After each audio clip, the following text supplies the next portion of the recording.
Shalom. All praise to Yahweh, Ba'Shem Yahushai. Double honors to the elders of GMS. Much love to you brothers on the four corners of the planet, the elect that's pushing this truth with sincerity, faith, and honesty to get us out of this damn captivity that we're in, man. The Lord is on his way. And the prophecies are speaking, so we're going to jump right into it. And we're going to play it. And, you know, the situation we've been watching in Russia, it's almost a day-by-day, hour-by-hour thing. And Lord willing, I'm going to keep on it as much as I can to provide you brothers with the truth, or provide you brothers with the info as I find it. Fucking monkey man here.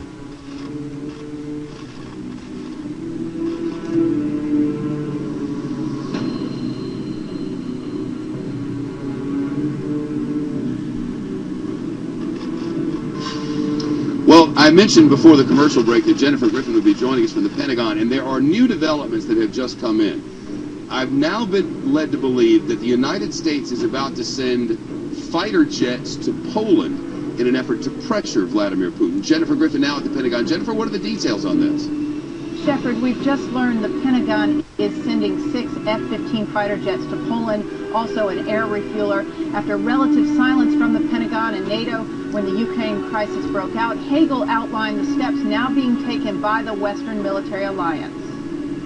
The Defense Department is pursuing measures to support our allies, including stepping up joint training through our aviation detachment in Poland. It's an area that I visited a few weeks ago, and augmenting our participation in NATO's air policing mission in the Baltic Peninsula.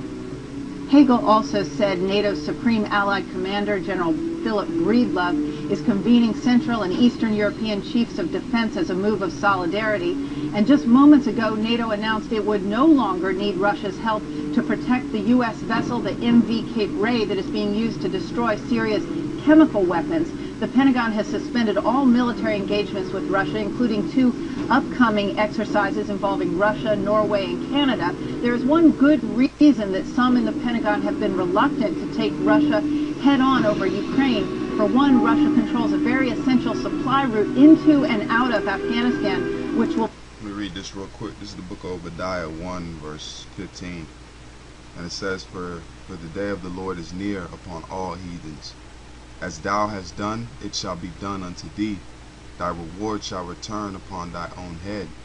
For as ye have drunken upon my holy mountain, so shall the heathens drink continually. Yea, they shall drink, and they shall swallow down, and they shall be as though they have not been. But upon my Mount Zion shall be deliverance, and there shall be holiness, and the house of Jacob shall possess their possessions. I read that to say this, that the Most High now, when he said this, when he said that for the day of the Lord is near upon all heathens. Now, they think that they're going to rule it. A lot of these people have no faith and belief in the Most High, so they think this is a worldwide reset, an economy reset. You got Russia and China trying to fight for this next top spot because they said there's a leader vacuum, but the leader vacuum is going to the nation of Israel, Yasharallah, Negroes, Latinos, and Native Americans that are sure to rule with Yahushua when he comes back to deliver us. Alright? So all of this is the time that the Most High predicted that would happen.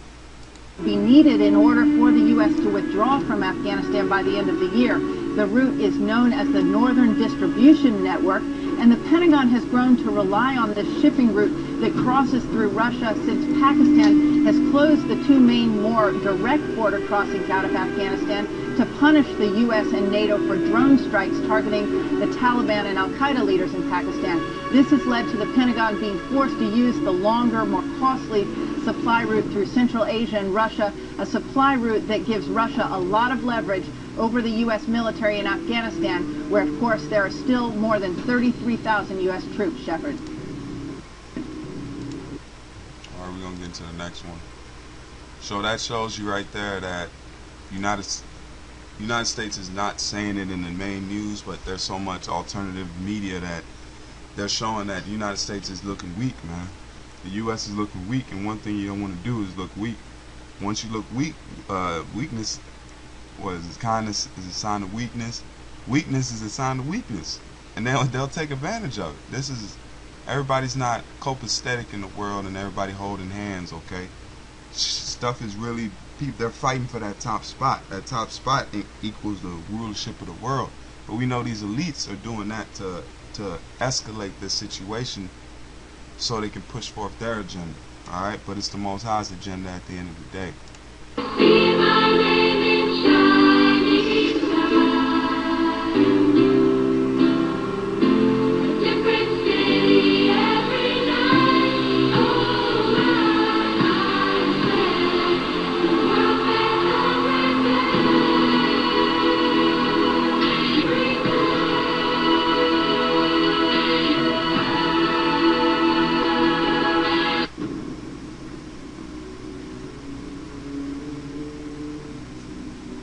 We wait until they get sleepy. Wait until they get so big they can barely move. Then we walk out of the shadows. Quietly walk out of the dark. And strike.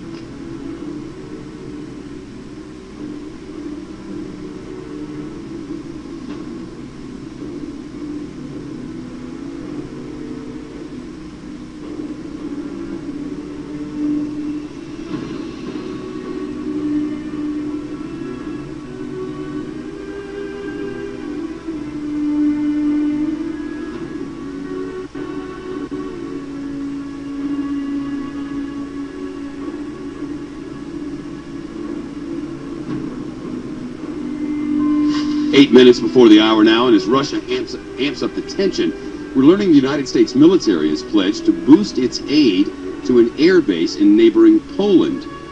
You can see where that base is on this map and where it is in relation to Ukraine. Russia, of course, highlighted in green here. We've also learned officials have confirmed that 6 U.S. fighter jets and 2 tanker planes for refueling have arrived just north of Poland in Lithuania, highlighted here in red.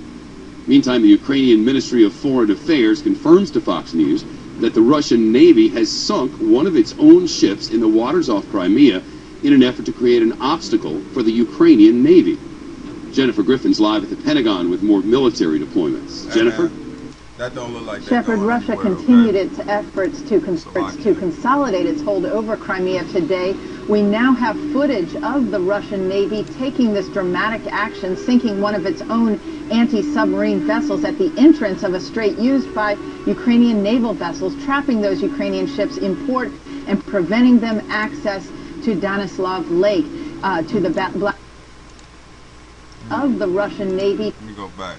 Indian Navy. This don't look like they're gonna leave, okay? This is, I mean, if you're not a military person, if you're not into military, I mean, I'm not really a military-minded person, but that's like I'm staying, okay? That looks like I'm moving in and I'm staying. If you go into somebody's house and you just bring your baggage and you just dump it off, and you just say, "Oh, this is my room. I like this spot."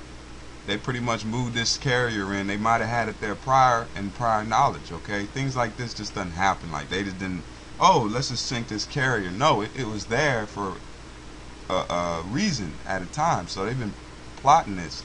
And for them to sink it shows that they're not leaving. They're batting down the hinges. They're preparing for the long haul, as you may say. So this thing is heating up, man. You got to watch these signs of the war. It's coming. The third world coming quickly. Jennifer Griffin's live at the Pentagon with more military deployments. Jennifer? Shepard, Russia continued its efforts to consolidate its hold over Crimea today. We now have footage of the Russian Navy taking this dramatic action, sinking one of its own anti-submarine vessels at the entrance of a strait used by Ukrainian naval vessels, trapping those Ukrainian ships in port and preventing them access to Danislav Lake, to the Black Sea, where they could actually defend Crimea. It's the latest act of aggression by Russia after refraining from any action in the past week since the crisis began. The Pentagon, as you mentioned, sent 6 F-15 fighter jets to Lithuania to help patrol an air defense zone over the Baltics along Russia's border, a largely symbolic move. The U.S. is not sending its stealth state-of-the-art aircraft, calibrating its response to Russia while trying to reassure NATO's Eastern European allies The Pentagon still won't confirm that a dozen U.S. F-16 fighter jets and 300 U.S. troops are being sent to Poland, even though the Polish Defense Ministry said they were. The USS Truxtun left Suda Bay, Greece, en route to the Black Sea as part of what the U.S. Navy says is a routine rotation. It will cross into the Black Sea on March 7th. The USS Taylor, the U.S. Navy frigate sent to the Black Sea in response to terrorist warnings at the Sochi Olympics, is still being repaired in a Turkish port after running aground. Meanwhile, for a second day on Capitol Hill, Defense Secretary Chuck Hagel and General Martin Dempsey, the chairman of the Joint Chiefs, took questions about deep defense budget cuts announced this week, something Putin is likely to be watching closely, Shep. We'll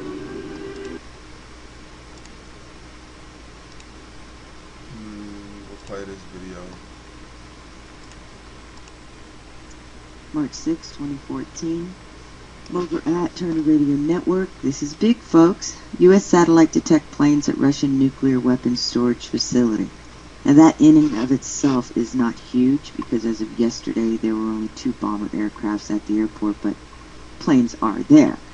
Well, today we see the U.S. Department of Defense satellite imagery has detected the arrival of more than 30 Russian nuclear bombers to the airfield adjacent to Russia's Borisovsk national level nuclear weapons storage facility.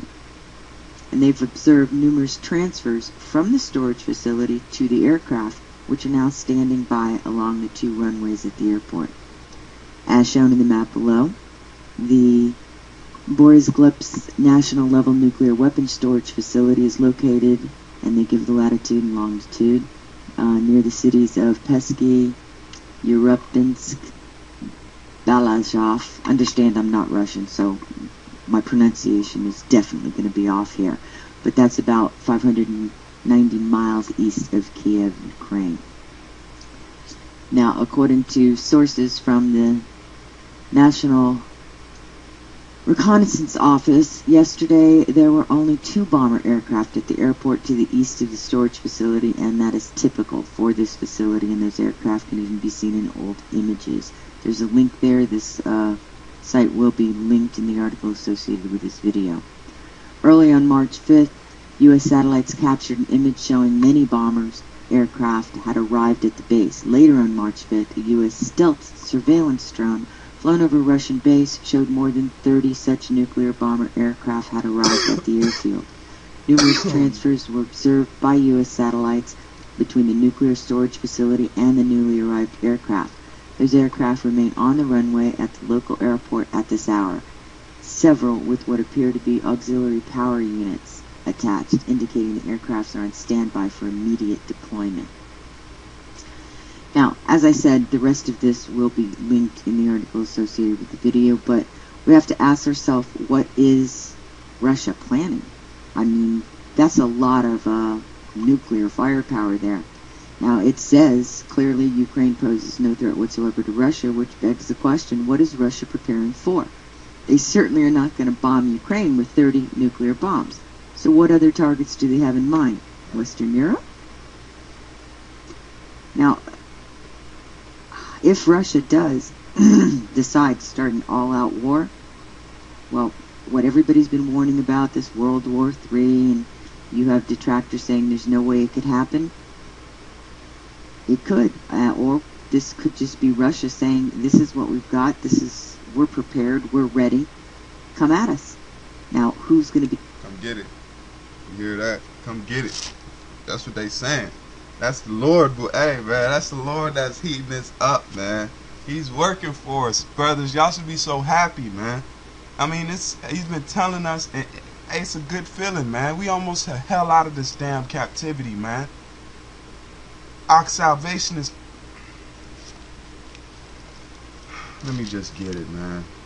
I don't want to let my fleshly emotions even try to taint it. It's coming, man.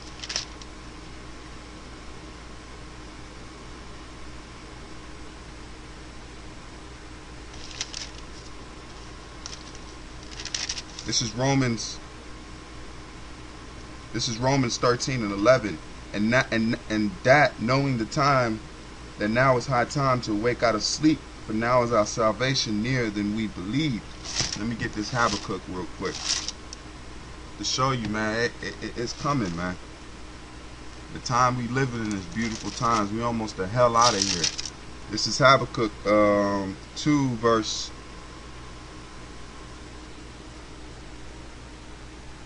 3, and it says, "For the vision is yet for an appointed time, but at the end it shall speak and not lie. Though it tarry, wait for it, because it shall surely come. It will not tarry." Behold, that's that shit. So with that, I'm gonna say all praise to Yahweh by Shimmy Awashai. It's a beautiful time we live in. Double honors to our elders that have taught us and kept us in this thing through the learning and understanding that they've given through the spirit of Yahweh by Shimmy Awashai. All right, shalom.